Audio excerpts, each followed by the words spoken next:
Alrighty, here we are, heading into Kane Creek once again.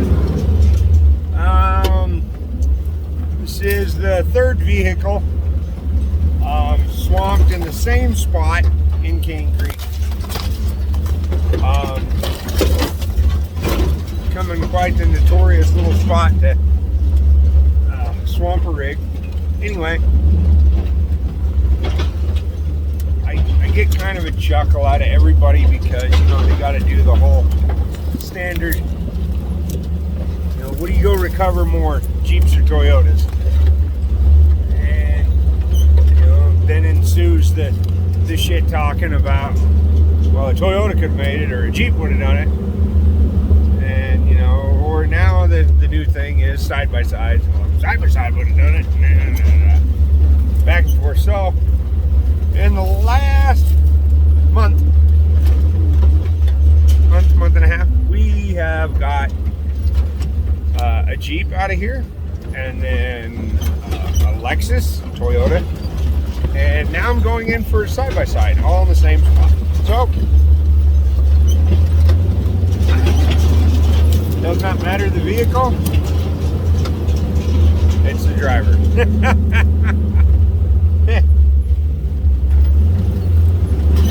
Anyway, I said taking the trailer in this time, coming in from the top up by Hole in the Rock. Got a little short-tempered with the customer. I apologize, but don't show up asking for my help and then tell me what I can or can't do. They go, well, you got to come in from the bottom side because you can't go down Hamburger Hill. Well, yeah, I can, and I do, and I this is what I do. You showed up because this is what I do, and so let me do what I do, and I'll do it. You know, I mean, I get that so often. People show up and then, you know, well, we need your help, and we hear you're the only one that'll do this or this or this, and well, yeah, kind of am, but what do you need? And then they tell me, they say, well, you got to do this, but you can't do that. Well, why can't I do it? Well, because nobody will make it. Well, can I try? You know, let me try before you tell me I can't. Same thing with the propane truck the other day, you know. Well, we need to get a bigger truck. Well, why? I haven't even hooked on or tried to move it yet. Like, hang on. Like, give me a second. And most of the time, not saying all the time, I do make my mistakes. Most of the time, I'll probably prove you wrong. And if I don't, it'll be for a hell of a show, so hang back and watch. Anyway, we'll get in here and we'll get some video, I guess. We'll try to get the best video we can. I know everybody's complaining that I don't get good enough videos. I don't have GoPros mounted. I don't have this. I don't have that. Well, what you need to do is, well, either watch my channel or don't watch my channel. It doesn't make a difference to me. I mean, I do this for fun. I do the job because it's my job. But the video is just for fun and to have fun with it. But, you know, if you don't want to, if you don't want to hear me describe some stuff because I didn't get video, then unsubscribe, go away. I don't care. I really don't care. So I'm more here to help people than please people on YouTube. So know that going in, and you'll have a much better time here. Thank you. Okay, so here we are. Now we're heading down into Kane Creek here. And there's a washout up there. It got really bad. I was trying to record, but my phone overheated because it's 105 degrees out here. Anyway, went through a bad washout, snapped the tongue of the trailer. So I had to get creative with some plates I had on the truck. Weld it all back together, got the welder out. All that fun stuff. So I just got it welded all back together. Some reinforcement plates kind of holding things together. Everything else is welded back. So I'll go in and get this side by side, and then we'll go back to the drawing board with the tongue of the trailer, but whatever.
Jeez.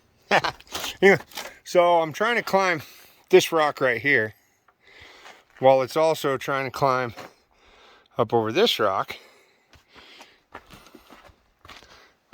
which might have a little less than desired air pressure in there. So anyway, what I'm going to do real quick, I'm going to air the tires up just a little bit more. I'll probably throw some rocks in right there, and then get situated a little bit, back up a hair, point it over there, and up and around. But yeah, so the trick is you got to hang over here, but not too far over, as bad things ensue. So it's a little tricky with a trailer, especially a loaded trailer. But I think I throw some air in there and we'll be all right. There, we've got a couple more rocks in there, and then tires becoming a little more round. I'm probably going to use that rock. I'm going to back up and position it and roll over that a little bit more. Give my little bite to get up there.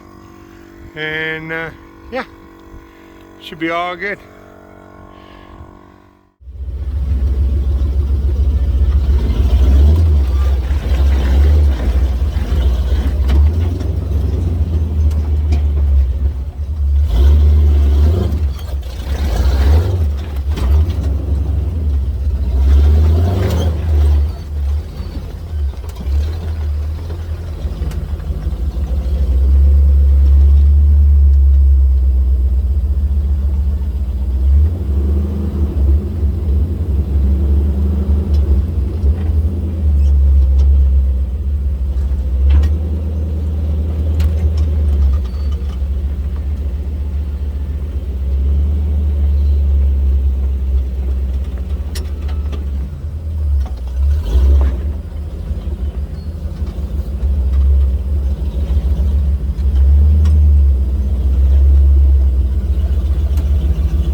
a stubborn pain in the butt, I still don't have a rear locker.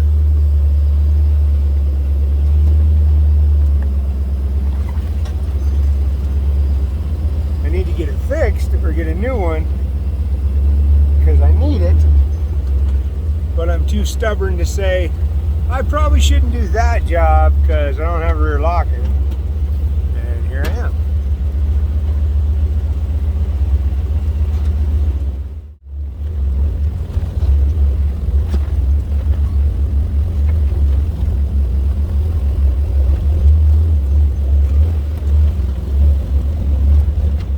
Steer low range for me. Get this rope loose a little bit.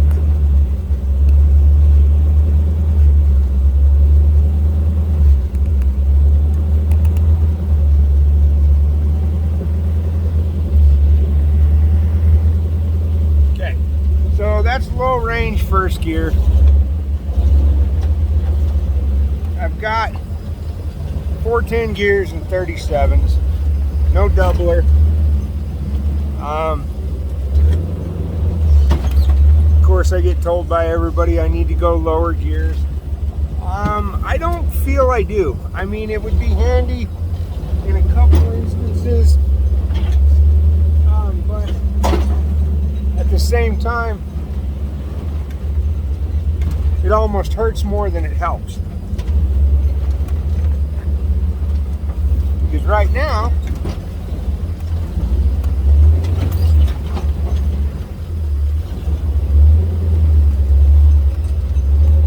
if I get into a spot where it stalls it out, then I know I need to check something. I need to look around, what's hanging me up, what's holding up, what could be causing an issue. So I get out and look at it, and then I don't, I break way less axle shafts. I can't say much since I've been snapping so many lately, but anyway. So yeah, I use the gearing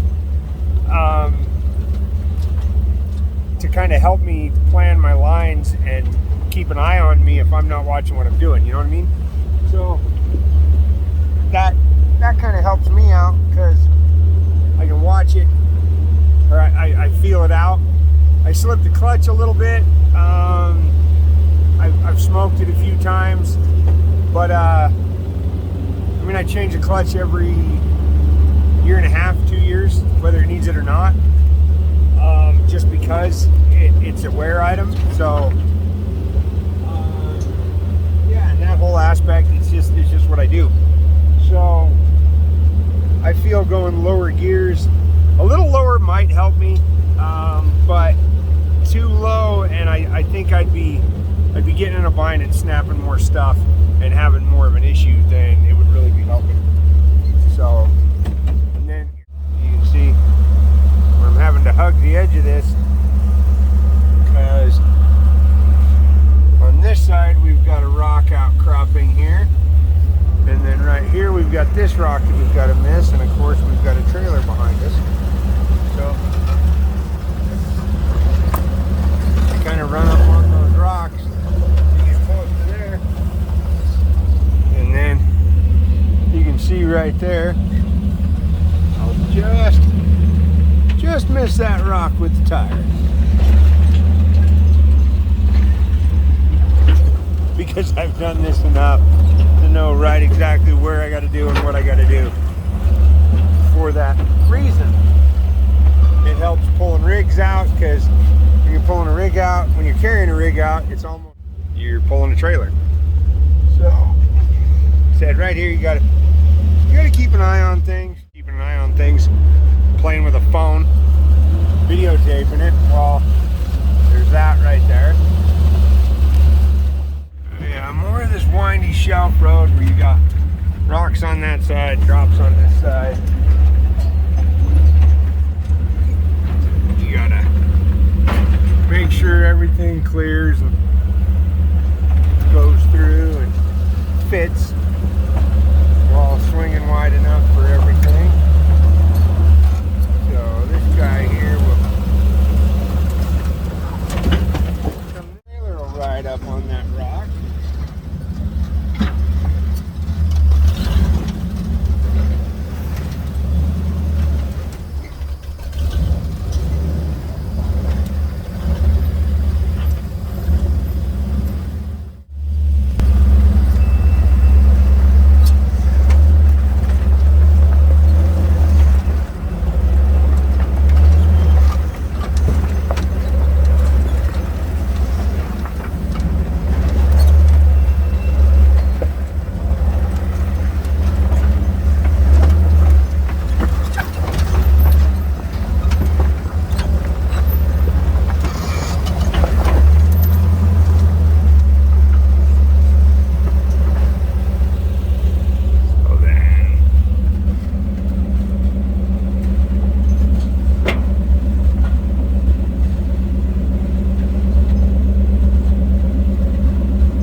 That's the trick. It's finding the happy medium between momentum and speed. Like, you want to have a little bit of momentum, but not enough to where your tires are hopping and bouncing and things are getting crazy and broken. But you want to have just enough to carry you up the obstacle and over. And it's a learning curve littered with broken parts.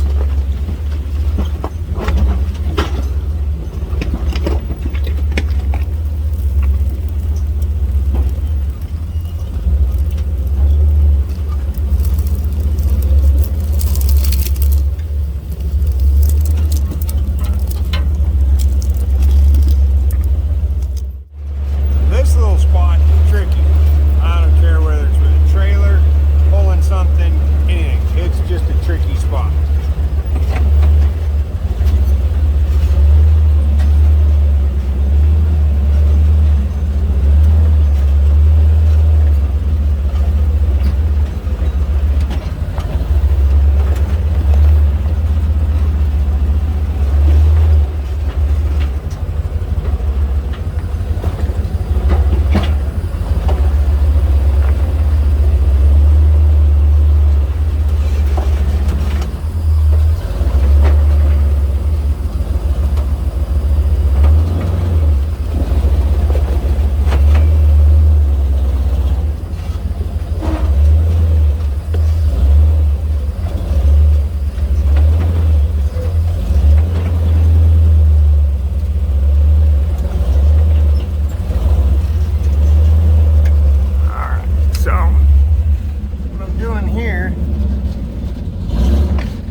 Tricky, but I mean,